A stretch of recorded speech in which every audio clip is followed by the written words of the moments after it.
welcome back to my channel. My name is Marie, and first I want to say I'm sorry that I haven't made a video in like almost 2 months. I've had a lot of technical difficulties and dealing with morning sickness, so I just either didn't feel like making a video because I was just kind of sick feeling, or I made one and then when I went to edit it there was either no volume like no audio at all, or there was this weird clicking sound. I ended up getting a new microphone. Also, the monitor that I used to edit the videos just died as well, and then we got a new one and we've had problems with that one, and my husband ended up returning it because he was so annoyed. So it's just been slightly chaotic the last 2 months, but pregnancy though is going really well. So I did the implantation. I have to pull my calendar here. That was on August 19th, and then on the 26th, so 10 days later, that's when I found out that the implantation took. And then I went back on the 31st for another HCG test because they wanted to make sure that my level was changing and doubling properly. And then I went back again a couple days later. I think it was like the 3rd of September. And then on the 26th, that's when I had my first ultrasound. And I was exactly 8 weeks that day. And they did a vaginal one, which is so uncomfortable, but they're like, oh, you can see it better. And it was just a little tiny blob. I do have a picture, so I'll put that on the screen. And they did some 3D imaging as well. And that was kind of cool because I've never had that done. And then I went back again on the 7th, and that time it actually had more of a baby shape. You could see an actual head and like a blob for a body. And then this was so cute. I wish they would have made a video because they just give you kind of pictures, but you could see little arms and they were going like this. It looked like it was swimming. It was so cute. And unfortunately, they wouldn't let my husband go with, so he didn't get to see any of that. And then, so now we're into October. So that was October 7th. And then on the 15th, which was last week, I went to my regular OB and had another ultrasound, and she did the same thing with the vaginal one. And I was like, you know, I think I'm far enough along that you don't need to do that now, but she still did it. And then she did the one on top of the belly. And while she was doing it, it was a lot grainier than the IVF doctor's ultrasound machine. And I was kind of disappointed because it was really hard to see things. But I did see that the baby had grown. She gave me some pictures. They're really horrible. I'm just like, why even bother showing people? Because they're just blobs. Like the first baby blob, it's clear. You can see there's something there. This one, it's like, there's all this gray. There's like a little bit of a black area, which is the sac. And then there's like another blob. There's no shape to it at all. While she was showing it to me though, you could see the little arms moving, and you could see a little leg kicking, and she's like, there's the heart, and you could kind of see it pounding. And one of the things that they let me do was they let me call my husband while that was going on. So I used Google Duo, and I was able to call him so he could see the screen. And so that was kind of nice that he got a chance to actually see it this time. And it was bigger, so that's all going along really well. So while I was with the OB, she was like, okay, I explained to her, this is a new doctor, the one that I had picked out when I moved here to Georgia. She retired in August. I was like, great, now I have to find a new doctor.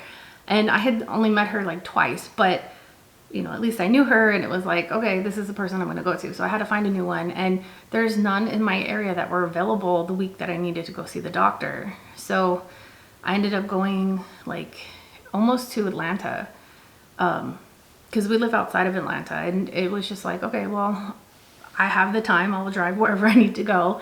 It's not like, you know, and as long as I don't make the appointment at like 8 a.m., which I will be late for.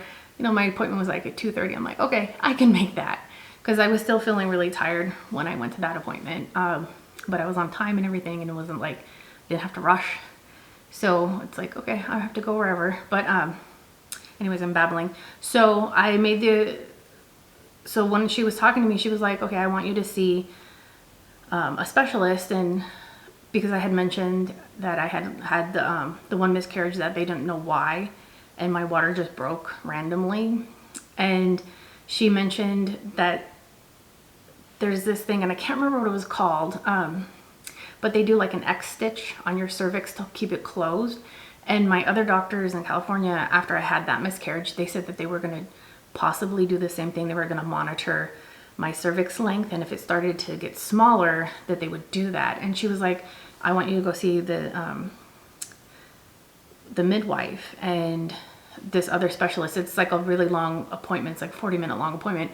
And she's like, we might just do it anyway as a preventative measure. And I was like, whatever, I want to keep this baby, so whatever I have to do. I've already done all this other weird stuff to create the baby, so I'm just like, if it's necessary, I'm okay with that. Because I don't want to be like at 20 weeks and have my water break again. That just, and even if they were monitoring me and seeing me like every week, it's still a possibility that could just happen in between. So, you know, if they suggest that that's something that we should do now rather than later, I'm okay with that. And so I'm going on Tuesday to see the doctor for that. And they're also going to test it, see if I have gestational diabetes. And I didn't last time, but things change. Each pregnancy is different, and I'm a few years older now. So they're just like, you know, we're going to do all these other things. And I'm like, okay. So my weeks are filled with doctor's appointments and just trying to like get the energy to get out of bed and occasionally do things. But my husband has been really great. Normally we cook dinner together and I've just been too tired. So he'll either make something for me, and most of the time I'm like, I don't want to eat that. It smells terrible. And it's not like he cooks bad. I just have been avoiding food, and I'll smell it and I'm like, ugh, I can't eat it.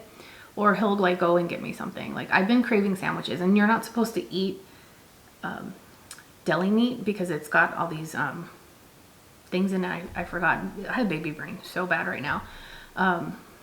It's got something in it. You can Google it, but you're not supposed to have that. But I'm like, well, panini usually like they'll have, you know, grilled chicken. Like I could do that. So I just had to change the battery. It died in the middle of me talking, and I was like, oh. So the camera might not be in exactly the same position it was. But so yeah, I've just, the morning sickness hasn't been too bad, but it's mostly just exhaustion and then food aversion. Oh, actually, the first few weeks, the gas was so bad. It wasn't always smelly, but it was just like, I was just farting all day long. It was ridiculous. And then one of the things that's kind of started the last few weeks is I'll eat something and then I burp for 2 hours. I drink water and it gives me heartburn, and I'm like, oh. So that's really annoying, but I'm kind of happy that I'm not throwing up. It's like, it's a little scary because it's like you're supposed to, but then because of all the hormones and stuff that they gave me, I think that I wasn't because of that.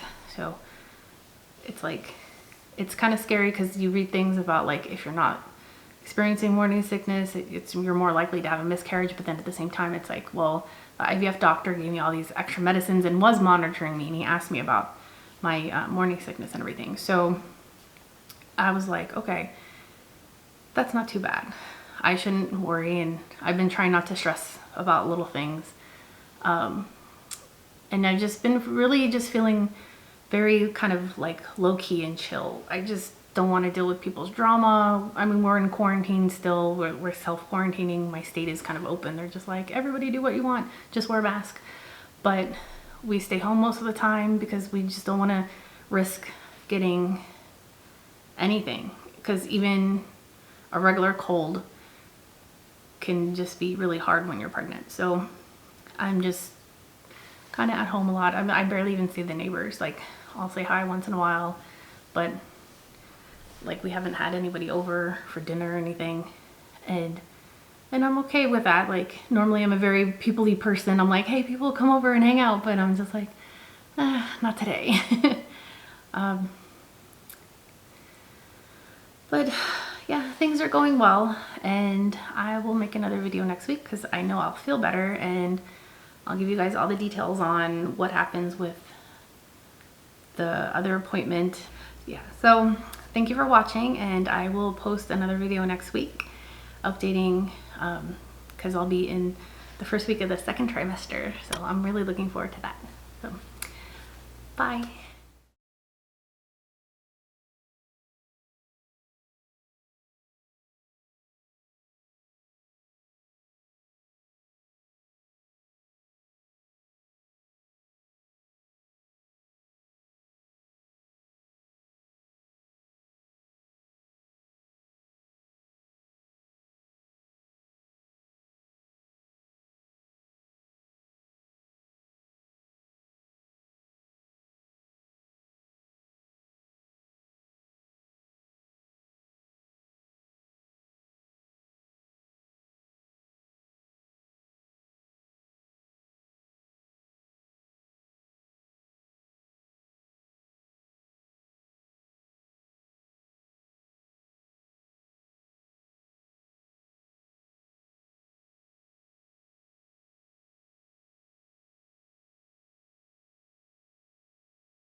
I ended up getting a new microphone because it was like making this clicking sound, and it was in every single video, and it was so annoying.